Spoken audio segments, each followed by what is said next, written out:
தலைமைங்கிறது அப்பன் வீட்டு சொத்து மாதிரி வாரிசாக வர்றது இல்லைப்பா.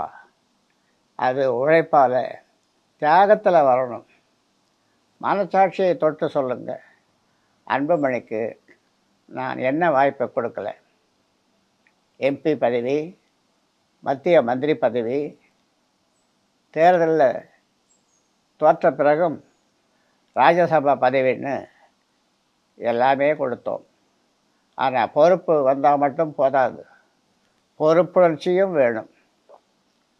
பொறுப்பான சோத்துக்கு ஒரு சோறு பதம்னு சொல்கிற மாதிரி அன்புமணி தன்னோட பொறுப்பை சரியாக செயல்படுத்துறதுக்கு உதாரணம் சொல்கிறேன்.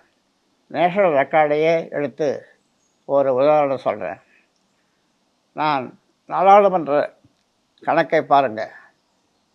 தேசிய சராசரி வருகை பதிவேட்டில் மற்ற எம்பிக்களோட வருகை 79% இருக்கிறப்போ அன்புமணியோட வருகை எவ்வளவு தெரியுமா? வெறும் 30% தான். அதாவது பாதி கூட இல்லை. அதே போல் விவாதங்கள் நடைபெறும்போது சராசரியாக 79 விவாதங்களில் ஒரு எம்பி பங்கேற்றிருக்காங்க. ஆனால் அன்புமணி எத்தனை விவாதங்களில் பங்கேற்றிருக்கார் தெரியுமா? வெறும் 7 தான். எனக்கு இதெல்லாம் பார்க்கும்போது மனசு தான் வலிக்குது, அவமானமாக இருக்குது. ஒருத்தரை நம்பி நாம் பொறுப்பு கொடுத்தோம்னா மக்களுக்காக உழைக்கணும். ஆனால் அவர் வீட்டில் உட்கார்ந்து என்ன பண்ணுறார்?